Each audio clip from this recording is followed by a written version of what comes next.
ফারুক হাসান, আপনি লিখেছেন, হজের সময় অনেক মহিলাকে দেখা যায় পর্দার বিষয়ে তারা ততটা যত্নবান নন। হজের সময় কি পর্দার বিষয়ে কোনো শিথিলতা আছে?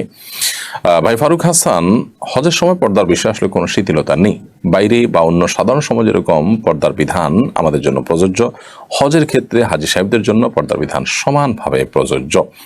আমরা জানি আয়েশা রাদিয়াল্লাহু তাআলা আনহার একটি হাদিস আমরা জানি যে তিনি নবী সাল্লাল্লাহু আলাইহি ওয়াসাল্লাম যখন হজ করেছেন তিনি বলেছেন যে তারা নারী পুরুষ উভয়ের জন্যই এহরামরত অবস্থা মুখমণ্ডল খোলা রাখা হলো সাধারণ নির্দেশনা। তিনি বলেছেন আমরা যখন নিজেদের আঙ্গিনায় মহিলা মহলে থাকতাম তখন তো এটি আমরা করতাম, কিন্তু যখনই এমন কোথাও যেতাম যেখানে পুরুষরা আছে বা অন্য পুরুষ আমাকে দেখে ফেলবে মনে হয়, এরকম কোনো জায়গায় যখন যেতাম তখন আমাদের মাথার উপরে থাকা কাপড়কে টেনে দিতাম, অর্থাৎ আমাদের সৌন্দর্য আমাদের চেহারাটা প্রদর্শন যেন না হয় সেজন্য উদ্যোগ নিতাম।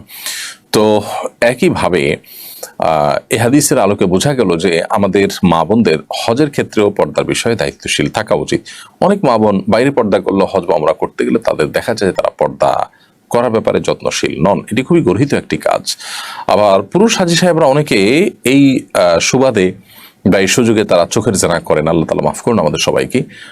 বিশেষ করে ভিনদেশি হাজী সাহেবরা যারা আছেন, অনেকে আছেন তারা আসলে পর্দার বিষয়ে তেমন বোঝেনই না। তারা হজ করতে এসেছেন, বিভিন্ন দেশ থেকে এসেছেন, সব জায়গায় মানুষের ধর্মীয় চিন্তা ভাবনা, ধর্মীয় তাদের যে বিধিবিধানগুলো মানার ক্ষেত্রে গুরুত্ব, এটার পরিমাণ সবার মধ্যে সমান নাই। তো কারোর মধ্যে সে ত্রুটি থাকার কারণে তারা হয়তো সেভাবে চলে আসছেন। এই অবস্থায় আমরা অনেকে মনে করি, আমাদের দেশে মেয়েরা মনে করেন যে তাই বোধ হয় হজের ক্ষেত্রে এটা বোধ হয় বিধেয়। আসলে মেয়েরা পর্দার বিধানটা সাধারণ অবস্থা যেমন তারা মেনে চলবেন, হজের ক্ষেত্রেও ঠিক একইভাবে মেনে চলবেন। এরপরে দায়িত্বশীল হওয়ার কোনো বিকল্প পথ আমাদের সামনে খোলা না। বিধায় হজ নষ্ট হওয়ার অন্যতম একটা বড় কারণ হলো এই পুরুষদের জন্য চোখের জেনা করা, মেয়েদের জন্য পর্দার ক্ষেত্রে শৈথিল্য প্রদর্শন করা। আরাফাতের মতো জায়গায় অনেক সময় নারী পুরুষরা ঢলাঢলি করে একসাথে থাকছেন, একই তাঁবুতে থাকছেন এবং সেই তাঁবুর মাঝখানে কোনো পার্টিশন দিচ্ছেন না, পর্দার কোনো ব্যবস্থা করছেন না। খুবই দৃষ্টিকটু এবং হজ নষ্ট হওয়ার মতো একটি বিষয়। ঠিক একইভাবে ওয়াশরুমে, অজুখানায় দেখা যায় যে আপনার মিশ্রণ পর্যন্ত হয়ে যাচ্ছে।